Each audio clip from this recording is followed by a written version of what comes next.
예수께서 한 동네에 계실 때 온몸에 나병 들린 사람이 있어 예수를 보고 엎드려 구하여 이르되 주여 원하시면 나를 깨끗하게 하실 수 있나이다 하니 예수께서 손을 내밀어 그에게 대시며 이르시되 내가 원하노니 깨끗함을 받으라 하신대 나병이 곧 떠나니라.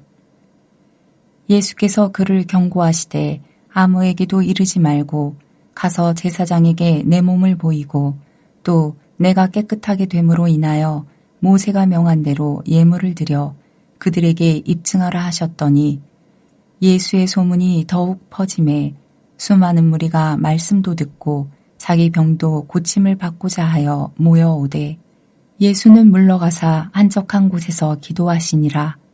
하루는 가르치실 때에 갈릴리의 각 마을과 유대와 예루살렘에서 온 바리새인과 율법 교사들이 앉았는데 병을 고치는 주의 능력이 예수와 함께 하더라. 한 중풍병자를 사람들이 침상에 메고 와서 예수 앞에 들여놓고자 하였으나 무리 때문에 메고 들어갈 길을 얻지 못한지라. 지붕에 올라가 기와를 벗기고 병자를 침상째 무리 가운데로 예수 앞에 달아내리니 예수께서 그들의 믿음을 보시고 이르시되 이 사람아 내 죄 사함을 받았느니라 하시니 서기관과 바리새인들이 생각하여 이르되 이 신성 모독하는 자가 누구냐 오직 하나님 외에 누가 능히 죄를 사하겠느냐. 예수께서 그 생각을 아시고 대답하여 이르시되 너희 마음에 무슨 생각을 하느냐 내 죄 사함을 받았느니라 하는 말과 일어나 걸어가라 하는 말이 어느 것이 쉽겠느냐. 그러나 인자가 땅에서 죄를 사하는 권세가 있는 줄을 너희로 알게 하리라 하시고 중풍병자에게 말씀하시되 내가 내게 이르노니 일어나 내 침상을 가지고 집으로 가라 하시매 그 사람이 그들 앞에서 곧 일어나 그 누웠던 것을 가지고 하나님께 영광을 돌리며 자기 집으로 돌아가니 모든 사람이 놀라 하나님께 영광을 돌리며 심히 두려워하여 이르되 오늘 우리가 놀라운 일을 보았다 하니라. 오늘 본문을 보면 두 사람이 등장합니다. 한 사람은 나병 환자이고 또 다른 한 사람은 중풍병자입니다. 예수님이 어느 동네에 계실 때 온몸에 나병 들린 사람이 예수님을 보고는 엎드려 치유를 간구합니다. 당시에 나병은 우리가 알고 있는 한센시 병이라기보다는 모든 종류의 피부병을 의미합니다. 이 사람은 온몸에 피부병을 앓고 있었기에 그 증세가 매우 심각하다고 말할 수 있습니다.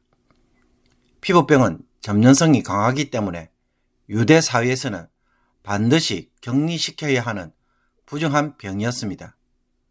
나병 환자는 사람들이 자기에게 가까이 오게 되면 부정하다라고 외침으로 함부로 접근을 하지 못하도록 해야 했습니다. 그런데 이 나병 환자는 주님을 보고는 최대한 가까이 와서 자신을 고쳐줄 것을 간구합니다. 자신의 병과 부정을 치유해 주실 수 있는 거룩한 분으로 믿었기 때문입니다. 그는 주여 원하시면 나를 깨끗하게 하실 수 있나이다 라고 고백한 것입니다. 자신의 치유는 전적으로 주님의 의지에 달린 문제로 보았기에 원하면 얼마든지 치유하실 수 있다는 것입니다.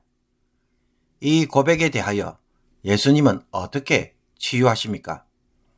주님은 의도적으로 손을 내밀어 그에게 대시면서 내가 원하노니 깨끗함을 받으라 라고 선언합니다. 말로만으로 얼마든지 고쳐주실 수 있는데도 일부러 나병 환자의 몸을 대시면서 고쳐주신 것입니다. 레위기에서 거룩하고 정결한 자가 부정한 자를 만지면 그 사람은 부정해집니다. 그러나 주님은 부정한 자를 만짐으로 자신의 정결함을 그에게 전가시켜 그 병이 떠나가도록 하였습니다. 그의 부정이 사라지게 하신 것입니다. 주님 자신은 부정하게 되셨습니다. 예수님이 십자가에서 죽으심으로 우리가 제사함과 구원을 받는 것도 바로 이러합니다. 우리의 죄와 부정함을 예수님이 대신 담당하시고 주님의 거룩하심과 정결이 우리에게 전가되어 우리가 의인이 된 것입니다. 우리가 어렵게 된 것은 전적으로 주님의 의로움을 전가받았기에 주어지는 은혜인 것입니다. 그러므로 나병 환자의 치유 사건은 부정한 자로 취급되어 가족과 사회로부터 버림받은 자를 주께서 만져주시고 위로하여 주시며 고쳐주심으로 다시 사람들 가운데 가족과 공동체로 돌아가서 새로운 삶을 살도록 하고 계십니다. 주님의 이 메시아 사역은 단지 병을 고치는 사역이 아닙니다. 치유를 통해 새로운 삶을 살아가도록 질병과 차별과 소외의 경계를 무너뜨리고 하나님 나라 안에서의 삶을 누리는 것에 있습니다.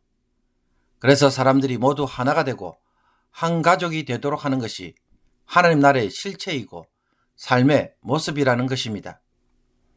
나병 환자에게 주님은 이 일에 대하여 아무에게도 알리지 말도록 하신 후 율법에 나와 있는 것처럼 제사장에게 몸을 보이고 정결 예식을 행하라고 말씀합니다.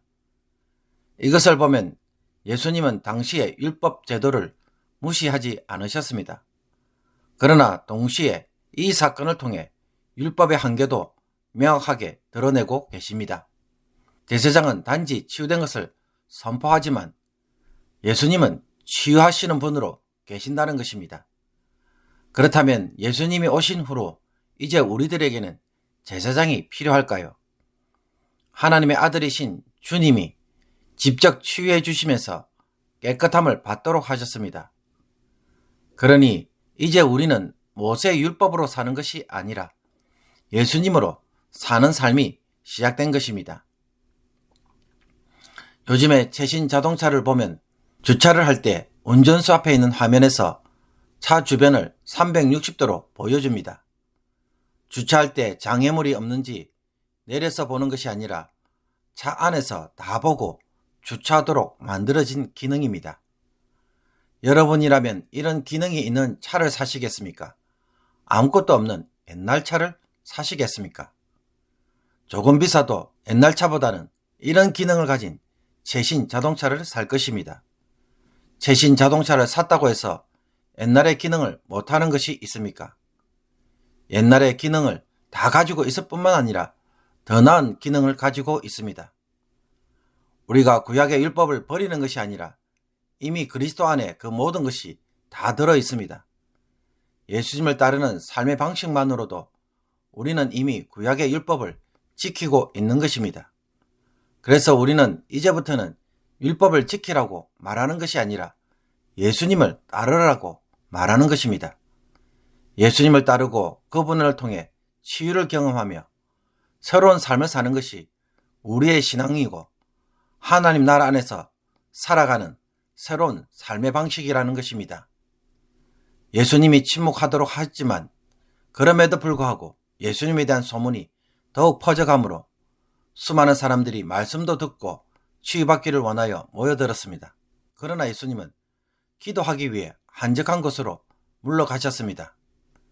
이것을 보면 이상합니다. 우리가 보기에 예수님을 통해 하나님 나라가 임하고 그 복음을 널리 전파하신다면 주님은 사람들로부터 멀리 떨어지시는 것이 아니라 더 자주 만나고 열광적으로 활발하게 사역하시는 것이 맞지 않을까요? 주님의 치유는 제3, 즉 십자가 사건에 있기 때문에 이 십자가 사건을 이루시기 전까지는 주님은 사람들의 소문과 열광에 집착하지 않으셨습니다. 사람들은 십자가보다는 병고침을 더 선호하지만 주님의 치유는 십자가로부터 흘러나오는 것입니다. 그리고 주님은 사람들의 인기와 반응에 움직이시는 것이 아니라 하나님과의 기도 속에서 움직이시는 분이시기에 바쁜 사역 중에도 따로 하나님과 교제하시는 시간을 가지신 것입니다. 이 사건 후에 어느 날 여느 때와 마찬가지로 예수님은 가버나움에 있는 집에서 가르치고 계셨습니다. 마가는 이곳을 가버나움으로 소개하고 있기 때문입니다. 예수님이 무리들에게 가르치실 때에 갈릴리 여러 마을에서 온 사람들과 더불어 유대 예루살렘에서 바리새인과 율법 교사들도 있었다고 말합니다. 그때에 몇몇 사람들이 한 중풍병자를 침상에 메고 와서는 예수님 앞에 데려가고자 했지만 사람들이 너무 많아서 들어갈 수가 없었습니다. 주님을 만날 수 없게 되자 지붕으로 올라가 지붕을 뜯어서 병자를 침상째 무리 가운데로 달아내렸습니다. 아마 그 자리에 있던 사람들은 황당하였을 것입니다. 그런데 주님은 이 중풍병자를 데리고 온 사람들의 믿음을 보시고는 이 사람아 내 제사함을 받았느니라 라고 선포하셨습니다. 이 말에 바리새인들과 서기관들은 신성모독으로 간주합니다. 제 용서는 오직 하나님만이 하실 수 있는데 감히 사람이신 예수님이 제사함을 선포하고 계시기 때문입니다. 이들의 생각을 아신 주님께서는 너희 마음에 무슨 생각을 하느냐 내 제사함을 받았느니라 하는 말과 일어나 걸어가라 하는 말이 어느 것이 쉽겠느냐라고 질문합니다. 예수님의 질문 의도는 제사함을 선포하는 것이 눈으로 당장 드러나는 것이 없기에 얼마든지 말로만으로 할 수도 있는 일이라는 것입니다. 그러나 전혀 움직일 수 없어서 친구들이 데려온 중풍병자에게 일어나 걸어가라고 하는 말은 아무나 할 수 있는 일이 아니라는 것입니다. 이런 중풍병자에게 예수님이 치유하셔서 걸어가도록 하신다면 주님은 어떤 분이시라는 것입니까? 죄를 용서해 주신다고 감히 헛소리를 하시는 분이 아니라는 것입니다. 그래서 예수님은 그에게 일어나 내 침상을 가지고 집으로 가라라고 말씀하시므로 중풍병자가 곧 일어나 그 누웠던 것을 가지고 하나님께 영광을 돌리며 자기 집으로 돌아가게 하셨습니다. 주님은 이 일을 통해 자신이 하나님의 아들이요 자신의 권세와 능력이 하나님으로부터 온 것임을 드러내셨습니다. 또 하나님만이 하실 수 있는 제사함의 능력이 주님에게 있다는 것을 증명하셨습니다. 이 모습에 모든 사람들이 하나님께 영광을 돌리며 심히 두려워하면서 오늘 우리가 놀라운 일을 보았다고 고백합니다.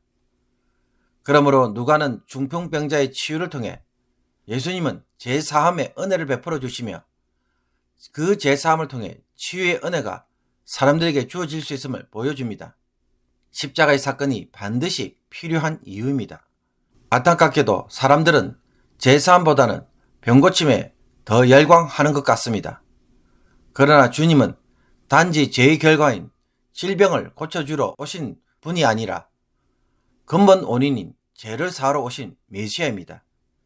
이것 때문에 의도적으로 논쟁거리가 되는데도 불구하고 죄사함을 먼저 선포하셨고 병자를 치유하심으로 주님은 헛소리를 하시는 분이 아니심을 드러내고 있습니다. 이 땅에서 겪는 삶의 고난과 죽음, 질병 등은 죄에 감염되었기에 일어나는 정세들입니다. 죄를 제거하지 않는다면 이 죄의 정세로부터 결코 자유롭지 못합니다. 우리가 그리스도를 통해 구원을 받고자 한다면 반드시 주목해야 할 부분도 십자가에서 주어진 제사함의 은혜입니다.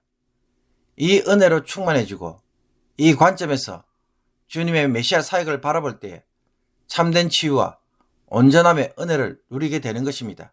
그럼에도 병고침 받기를 원하면서도 정작 그리스도는 따르지 않고 죄의 정서로부터 회복되기를 원하면서도 죄의 권세로부터 자유케 되는 삶에 대해서는 무관심하다면 어떻게 될까요?